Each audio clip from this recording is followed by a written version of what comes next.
It's the Kingdom Hearts 20th anniversary last month. And there's going to be a concert to celebrate the 20th anniversary last week.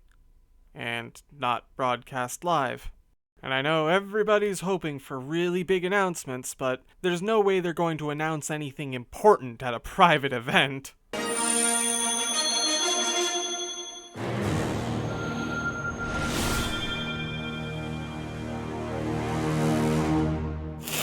What? Huh. I seem to have shouted myself into existence. So yeah, Kingdom Hearts 4. The way Square Enix announces games, we should expect it in 2027. Anyway, in celebration of the 20th anniversary, today I'm going to make a Wayfinder. The basic shape is incredibly simple. Start with a circle and stretch it into a raindrop. Give it an array modifier and set it to copy it 5 times.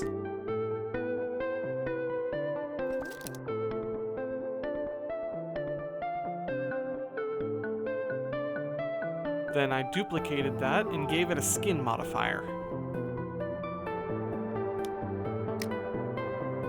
Then I went to work on the decorations at the end of each petal. I tugged and I cut and I pulled, and I didn't like it. So I tossed it out like it was nothing.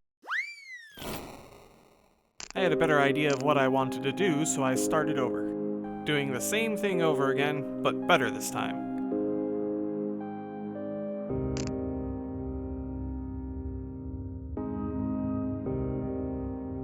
Now to give it the array modifier. Well, that ain't right.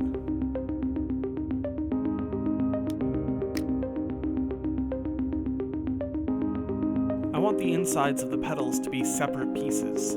That way, if I so wish, I could have them printed in a different color.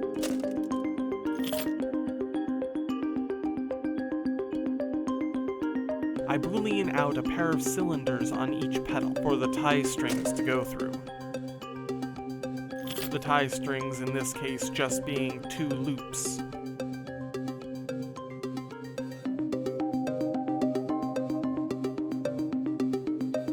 I added a star shape to the middle for some extra stability and to hold the pegs in place. The pegs will hold the emblem. Why use pegs? Why not have the emblem just be part of the Wayfinder in one solid mesh? Find out in the next video, making a Wayfinder setting dawn.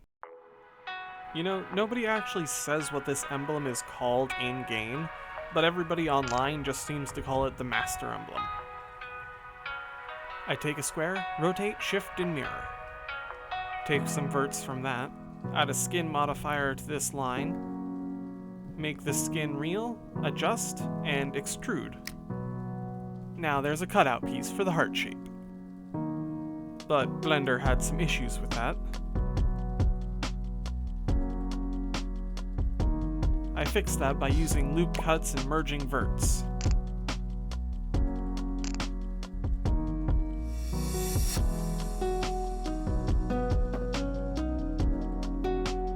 The diamond star pattern at the bottom is a plane that's been poked into a pyramid.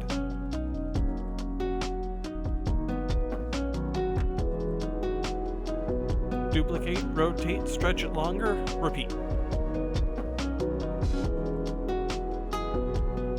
Then resize to fit it into place.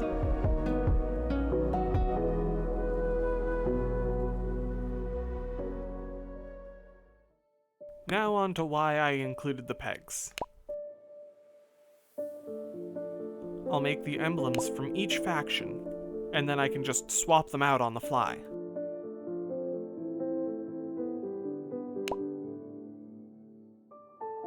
Using a very high-res image of the emblems, I'm able to import the outlines into Blender. Then I convert them into a mesh, fill them in, and stretch them out, making them suitably dream drop distance. I actually kind of stole this idea from an image I saw on DeviantArt or Pinterest or somewhere.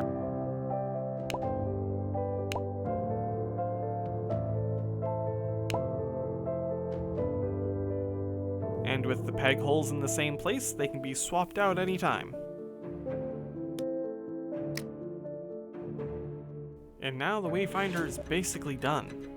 But, you know, a Wayfinder on its own isn't flashy enough. I took measurements of my PSP and recreated it in Blender. Then I scaled down my Wayfinder to be basically the same size. With a cube, some stretching, and a series of extrusions, I now have a stand for both my Wayfinder and my IRL PSP.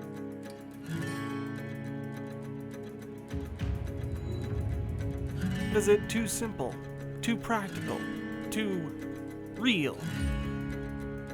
Side note, I don't think realistic graphics are the right direction for Kingdom Hearts. Sora and the gang should always remain cartoony, animated, goofy. I mean, how weird is it going to be when Sora is standing next to Basil, or Lewis, or Jim? Using the same technique as before, I recreate the heart logo. Inverted, it makes the perfect stand for holding up the Wayfinder. I keep mentioning modifiers, but what are they? Modifiers add soft changes to the objects, changes that can be turned on and off. What I'm going to do is I'm going to nest modifiers. Here we have Goofy, Donald, and Sora. Sora is a flat plane. Using modifiers and minimal edits, I'm going to make Sora into a crown. First, I bend Goofy into a V shape. Then I place Donald to overlap with Goofy. From here on, basically everything is going to be modifiers and fiddling. Many modifiers rely on a second object in order to tell it what to do to the object it is attached to, known as the owner. The modifier acts as if the modifiers on the reference object are real. I'm placing a Boolean modifier on Goofy, which will reference the Donald object. The Boolean mod has 3 settings. It can either incorporate the reference object into the owner of the mod, it can cut the reference out of the owner, or it can cut the owner to only exist where it overlaps with the reference. Here, the Boolean on Goofy makes it think that Donald is a part of Goofy. Then Sora will have a Boolean modifier that cuts out wherever Goofy is, and this includes Donald. When I add a mirror mod to Sora, you can see what I mean.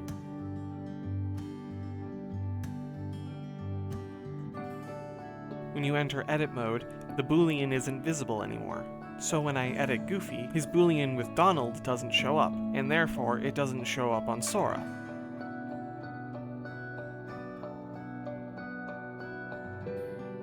Now to give Sora some thickness with a Solidify mod. I want the circles to be more even, so I add a subsurface modifier to Donald, which takes every face and splits it into multiple faces in increments of 4. 4, 8, 16, that sort of thing. I'll make some small changes to Donald and Goofy in order to get a better crown shape for Sora.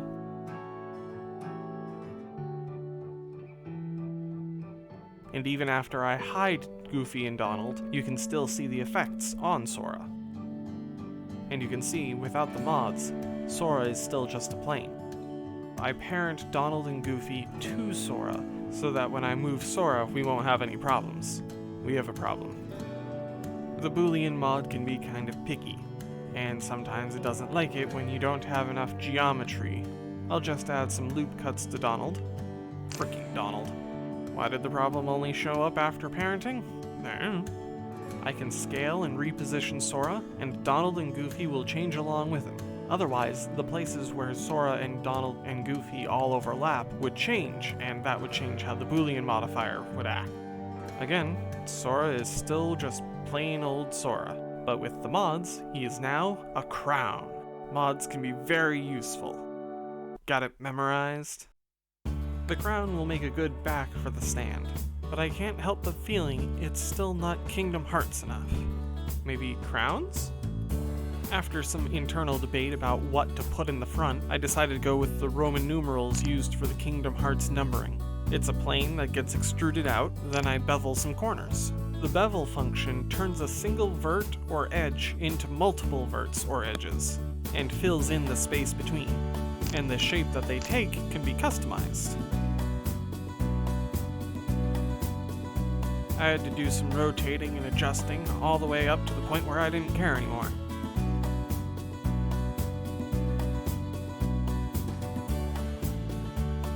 Lastly, to make it easier on Newcomb Designs, my printer guy, I decided to make the kickstand removable. I made a duplicate of the current kickstand, made it bigger, then used a boolean to create a cutout for the original to slot into. A bigger hole means it's easier to slot in. And that's it. I have created my very own Wayfinder PSP stand. Now if only I had friends to share it with.